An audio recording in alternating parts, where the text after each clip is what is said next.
Film की शुरुआत होती है दो औरतों से जो घोड़ा गाड़ी में जंगल के बीच एक गुफा में आती हैं। गुफा के अंदर मौजूद एक आदमी उन्हें झरने के पानी से जल्दी से खुद को शुद्ध कर लेने को कहता है।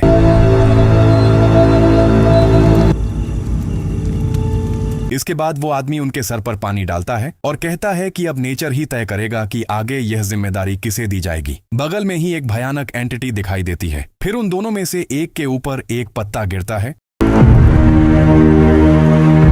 और उसे सांपों से भरे उस तालाब में उतार दिया जाता है। कुछ देर बाद वो ऊपर आती है और सीन यहीं कट हो जाता है। इसके बाद दिखाया जाता है कि एक आदमी पपेट शो के जरिए पाकू तनाह जावा और उसे घेरने वाली 4 स्पिरिचुअल बाउंड्रीज, ईस्ट में माउंट लावू, साउथ में साउथ सी, नॉर्थ में गोंडोमयित जंगल और वेस्ट में माउंट मेरापी और तिदार के बारे में बताता है। यहाँ इंसानों के अच्छे और बुरे कामों का हिसाब दिखाया जाता है और बुरे कामों की वजह से स्पिरिचुअल पावर कम हो जाती है। इसके बाद एक डांस परफॉर्म किया जाता है। दूसरी तरफ एक आदमी को जंगल में किसी चीज से जान बचाकर भागते हुए देखा जाता है। आखिर में एक सांप उस आदमी को जकड़ लेता है और बगल में वही एंटिटी खड़ी दिखाई देती है। इधर डांसर हांदिनी को देखकर एक दूसरी लड़की वहां से चली जाती है। गांव के कुछ मर्द खूबसूरत ट्रेडिशनल जावानीज सिंगर यानी सिंदेन हांदिनी के बारे में बात करते हुए कहते हैं कि एक प्रोस्टिट्यूट होने के बावजूद गांव के कल्चर का हिस्सा होने की वजह से कुछ लोग उस पे गर्व करते हैं, तो वहीं कुछ लोग उसे गांव पर एक दाग मानते हैं। अगले दिन सुबह मार्केट में औरतें अफवाह फैला रही थीं कि हांदिनी का आशिक कुस्नो उसके साथ रात गुजारते ही मर गया है। मार्केट में जब हांदिनी सब्जी खरीदने आती है तो दुकानदार उससे कुस्नो के फ्यूनरल में जाने के बारे में पूछता है, लेकिन हांदिनी कोई जवाब नहीं देती। इसके बाद कुस्नो यानी कल रात जंगल में मारे गए आदमी का फ्यूनरल दिखाया जाता है। फ्यूनरल में हांदिनी की बेटी निंगरुम को देखकर औरतें ताना मारती हैं कि एक प्रोस्टिट्यूट की बेटी को यहाँ आते हुए थोड़ी सी भी शर्म नहीं आई।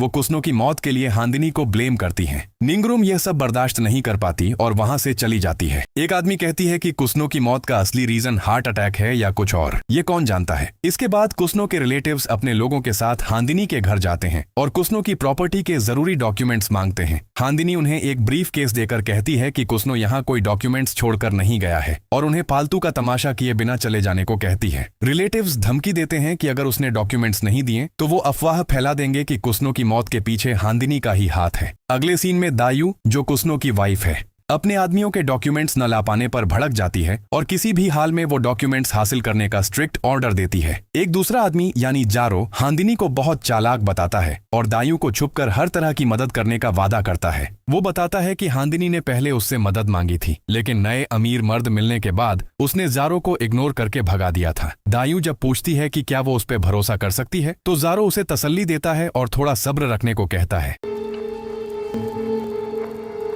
इधर निंगरुम अपनी मां हांदिनी से लोगों के तानों और आसपास फैली बदनामी पर शर्म करने को कहती है। वो कहती है कि लोग उन्हें बहुत नीची नजरों से देखते हैं और पीठ पीछे उसे भी प्रोस्टिट्यूट कहकर बदनाम किया जा रहा है। हांदिनी उसे लोगों की बातों पर ध्यान न देने को कहती है, लेकिन निंगरुम गुस्से में सवाल करती है कि उसकी माँ के इस लापरवाह बिहेवियर और एक प्रोस्टिट्यूट में आखिर फर्क ही क्या है। हांदिनी निंगरुम को बदतमीजी करने से रोकती है और कहती है कि उसने जो कुछ भी किया है वो सिर्फ निंगरुम के फ्यूचर के लिए ही किया है। निंगरुम जब अपने असली पापा की पहचान और सच जानने की जिद करती है तो हांदिनी उसे पास्ट भूलकर इस आराम की जिंदगी को एंजॉय करने को कहती है और अपनी कजिन शांति के सामने घर की बातें शेयर करने से मना कर देती है। उस रात निंगरुम नींद से उठकर जैसे ही रूम के बाहर आती है उसे अपनी माँ के अंदर वही एंटिटी दिखाई देती है। ठीक तभी उसकी नींद टूट जाती है।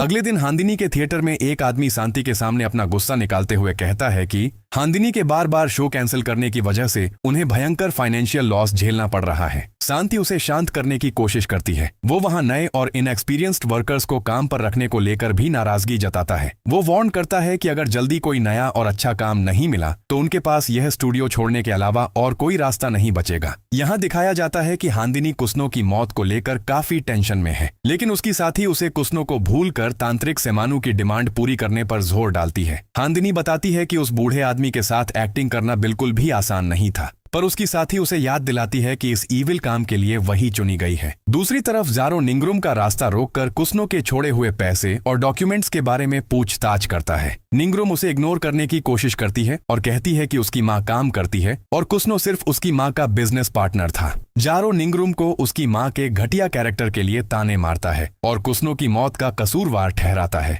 एक पॉइंट पर जब जारो निंगरुम को साइकिल समेत धक्का देकर गिरा देता है, ठीक तभी वहां से गुजर रहा स्टूडियो का नया वर्कर जालू आकर जारो को रोकता है और निंगरुम को सेफली वहां से निकाल ले जाता है। निंगरुम की मां जालू को थैंक्स कहती है और बताती है कि अगर उसने वक्त पर मदद नहीं की होती तो सिचुएशन बहुत खराब हो सकती थी। हांदिनी को जब जालू के बारे में पता चलता है तो वो जानती है कि जालू ने उनके ही स्टूडियो में नया काम शुरू किया है और वो हांदिनी की परफॉर्मेंस का बहुत बड़ा फैन है। हांदिनी जालू के बारे में पर्सनल डिटेल्स पूछती है। जालू बताता है कि वो सोलो का रहने वाला है, लेकिन फिलहाल स्टूडियो के पास अकेले किराए के मकान में रहता है। हांदिनी उसे ड्रिंक देकर उसकी मेहमान नवाजी करती है और जालू पोलाइटली अलविदा कहकर वहां से चला जाता है। उस रात हांदिनी आईने के सामने बैठकर एक भयानक शैतानी रिचुअल शुरू करती है। दूसरी तरफ जालू के रूम का दरवाजा धड़ाम करके बंद हो जाता है और रूम के अंदर एक औरत को चलते हुए देखा जाता है। सीन कट होकर अगले दिन पर आता है, जहां हांदिनी की साथी उसे याद दिलाती है कि उनका वक्त खत्म हो रहा है और सेमानू के ऑर्डर के हिसाब से सिर्फ कुसनो की बलि देना काफी नहीं था। उन्हें किसी ऐसे इंसान को ढूंढकर बलि देनी होगी जो उनकी खास शर्तों को पूरा करता हो। यहाँ हांदिनी के हाथ में जालू का बायोडाटा दिखाई देता है। इसके बाद हांदिनी जैसे ही ऑफिस से बाहर निकलती है, शांति आईने में हांदिनी के ठीक पीछे उस एंटिटी को देख लेती है। हांदिनी जालू के हाथ में एक पेपर देकर चली जाती है। कुछ देर बाद निंगरुम शांति के लिए लंच लेकर आती है। शांति उसे थैंक्स कहती है। निंगरुम कहती है कि उसे एक बहुत जरूरी और सीक्रेट टॉपिक पर बात करनी है। निंगरुम अपनी कजिन शांति को बताती है कि वो आजकल बुरे सपनों में अपनी माँ को एक खौफनाक सांप वाले राक्षस के रूप में बदलते हुए देख रही है। शांति इसे सिर्फ एक नॉर्मल बुरा सपना समझकर तसल्ली देती है, लेकिन निंगरुम जिद करके कहती है कि उसकी माँ का बिहेवियर दिन ब दिन बहुत अजीब और मिस्टीरियस होता जा रहा है। वो कच्चे फूल खा रही है और घर में अगरबत्ती जला रही है। इसी बीच एक लड़की आकर शांति को बताती है कि जालू उसे काम के लिए बुला रहा है। तब शांति निंगरुम से बाद में बात करने का वादा करके जल्दी से काम पर चली जाती है। इधर थिएटर का वो आदमी यानी बॉयो एक दुकान पर बैठा था। तभी मलेशिया से आए कुछ फॉरेनर्स बॉयो से सिंदेन हांदिनी के घर का पता पूछते हैं। बॉयो को शक होता है कि वो हांदिनी के पति या निंगरुम के पापा हो सकते हैं। बॉयो उन्हें कल सुबह रास्ता दिखाने की बात कहता है।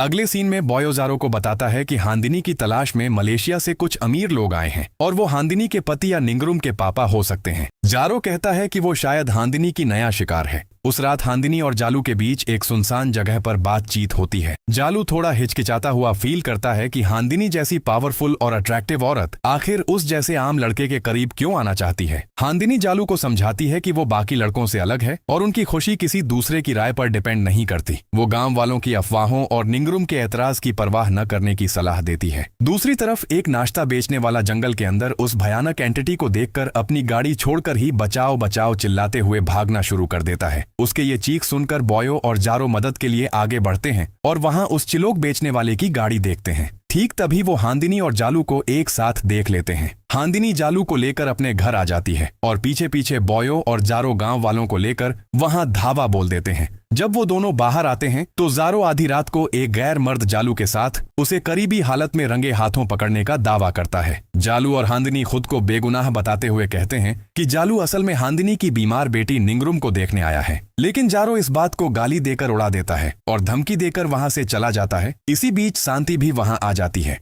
गांव वालों की बेइज्जती के बाद जालू निंगरुम से माफी मांगता है। निंगरुम जानना चाहती है कि क्या वो उसकी मां के साथ आया था। हांदिनी बताती है कि रास्ते में जालू मिल गया था, इसलिए वो दोनों एक साथ ही लौटे थे। इसके बाद जालू अलविदा कहकर वहां से चला जाता है। उस रात शांति अपनी आंट हांदिनी को एक शैतानी रिचुअल करते हुए देख लेती है। तब हांदिनी उसे उठाकर दूर फेंक देती है और उसकी चीख सुनकर निंगरुम दौड़कर वहां आती है। शांति पजेस्ट होकर निंगरुम को उसके काम में दखल न देने की धमकी देती है। तब हांदिनी रूम से बाहर आकर शांति को नॉर्मल करती है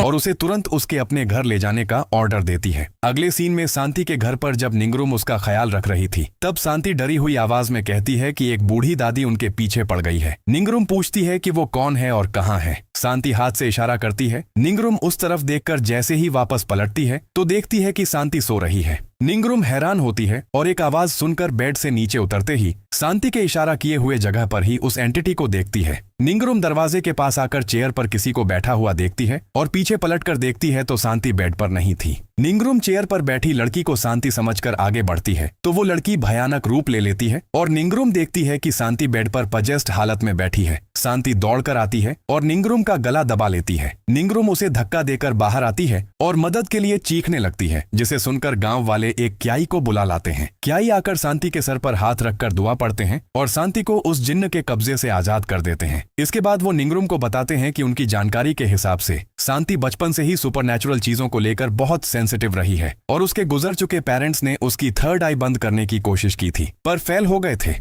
लेकिन इस बार का मामला अलग है। किसी ने जानबूझकर शांति को बर्बाद करने के लिए एक शैतानी आत्मा भेजी है और वो इसके पीछे का रीजन ढूंढ निकालने की कोशिश करेंगे। सीन कट होकर जालू पर आता है। जालू अपने दरवाजे पर नॉक होने की आवाज सुनकर दरवाजा खोलता है तो सामने हांदिनी को देखता है। हांदिनी आधी रात को जालू के किराए के घर में आ जाती है। जालू हैरान होकर उसके आने का रीजन पूछता है तो हांदिनी जालू के लिए अपना इंटेंस अट्रैक्शन और उसे पाने की ख्वाहिश कन्फेस करती है। इसके बाद जालू के जिस्म के ऊपर सांप और बगल में उस एंटिटी को देखा जाता है। दूसरी तरफ हांदिनी को एक रिचुअल करते हुए दिखाया जाता है। इधर जालू नींद से उठकर अपने कंधे पर दर्द फैल करता है और वहां एक अजीब सा जख्म का निशान देखता है। अगले दिन सुबह बॉयो मलेशिया से आए खास अमीर गेस्ट दातो अमीर और उसके असिस्टेंट फांदी को हांदिनी के स्टूडियो ले आता है। हांदिनी उनका वेलकम करती है। हांदिनी दातो अमीर को अपने स्टूडियो के स्ट्रिक्ट प्रैक्टिस रूल्स दिखाती है और रात की परफॉर्मेंस देखने के लिए इनवाइट करती है। सीन कट होकर रात पर आता है, जहां दातो अमीर का असिस्टेंट डांसर्स की खूबसूरती देखकर इम्प्रेस हो जाता है, लेकिन दातो अमीर अचानक वहां से चला जाता है। अगले दिन हांदिनी और उसकी साथी के बीच डिस्कशन होता है।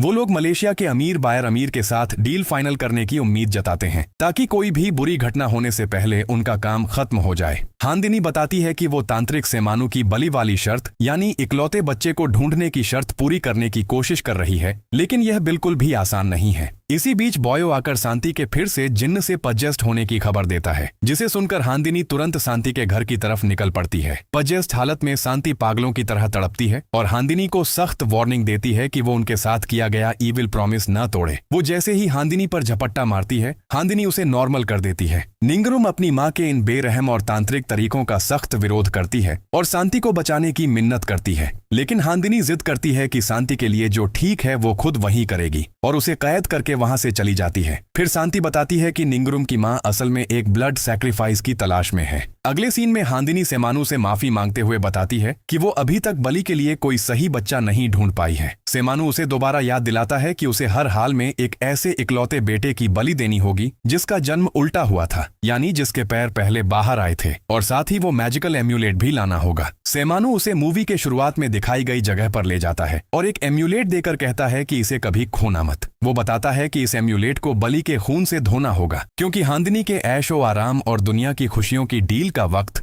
अब खत्म हो रहा है। इधर अमीर स्टूडियो में बैठकर रिपोर्ट बना रहा था। इसी बीच बॉयो वहां से अलविदा कहकर चला जाता है। बॉयो के जाने के बाद दरवाजा जोर से धड़ाम करके बंद हो जाता है। अमीर चौंक जाता है और वहां कोई है या नहीं यह चेक करने जाता है, पर उसे वहां कोई दिखाई नहीं देता। तभी लाइट्स फ्लिकरिंग करने लगती हैं और उसके ठीक पीछे कुछ दिखाई देता है। अचानक वो एंटिटी सामने आ जाती है। कमरे का दरवाजा बंद हो जाता है और एक सांप अमीर को जकड़कर उसे मार डालता है।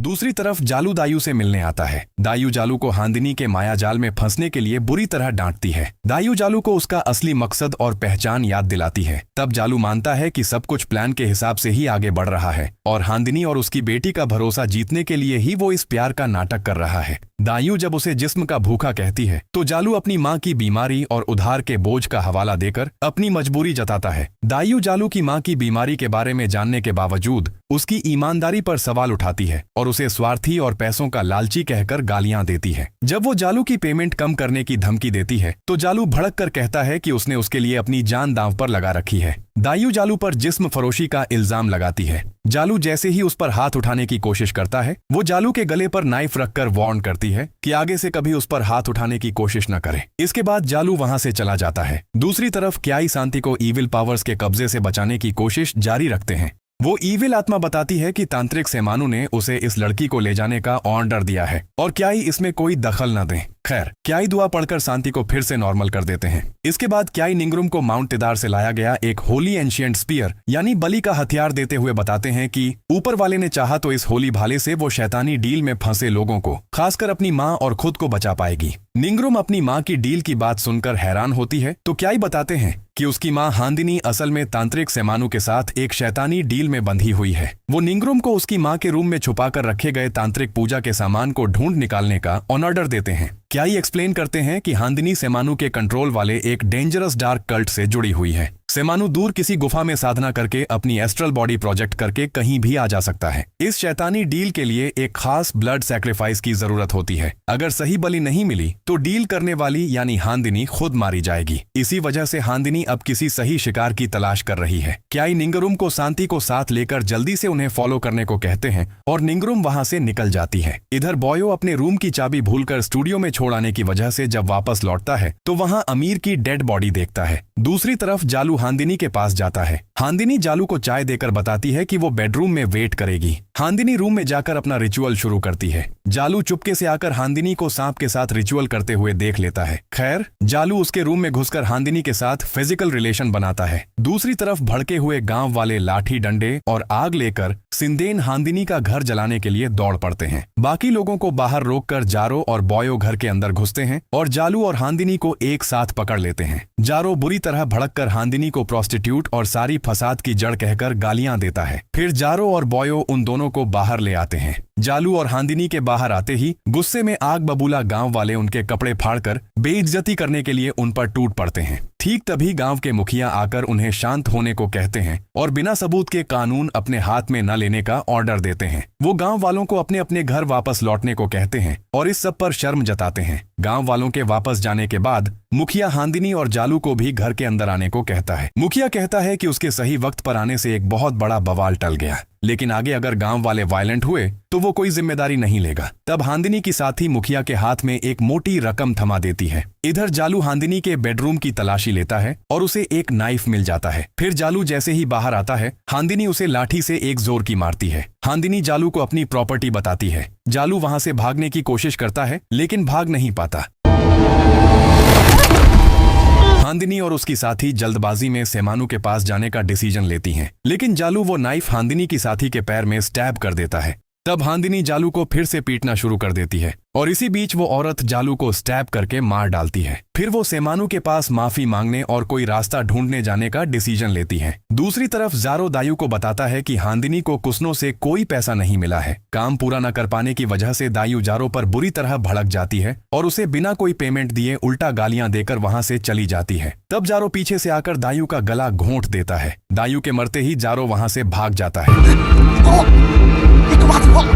दूसरी तरफ फांदी को अपने बॉस अमीर की लाश मिल जाती है। गांव के मुखिया गांव वालों को बुलाकर उस मरे हुए आदमी के फ्यूनरल के लिए रिक्वेस्ट करते हैं और लाश को ले जाने का इंतजाम करते हैं। इधर निंगरुम शांति को लेकर घर आती है और घर में खून के निशान देखकर तुरंत उस गुफा की तरफ निकल पड़ती है। दूसरी तरफ हांदिनी सेमानु के पास जाकर उससे माफी मांगती है। सेमानु बुरी तरह भड़क कर कहता है कि डील तोड़ने की वजह से वो हांदिनी को ही मार डालेगा और हांदिनी का गला दबा लेता है। अचानक वो ईविल स्पिरिट वहां आ जाती है और सेमानु उसे छोड़ देता है। इसी बीच निंगरुम भी शांति को लेकर उस गुफा में पहुंच जाती है। उनके अंदर घुसते ही वो ईविल स्पिरिट निंगरुम का गला दबा लेती है। निंगरुम जैसे ही क्याई का होली स्पीयर बाहर निकालती है, वो ईविल स्पिरिट उसे छोड़ देती है। वो थोड़ा और अंदर जाकर देखते हैं कि सेमानु हांदिनी की बलि देने की कोशिश कर रहा है। निंगरुम के कुछ करने से पहले ही वो ईविल स्पिरिट उन पर अटैक कर देती है और शांति का गला दबा लेती है। फिर निंगरुम जैसे ही स्पीयर अपने हाथ में लेती है, वो देखती है कि सेमानु ने उसकी मां के गले पर नाइफ चला दी है। खैर, निंगरुम तुरंत वो स्पीयर सेमानु के सीने में स्टैब कर देती है।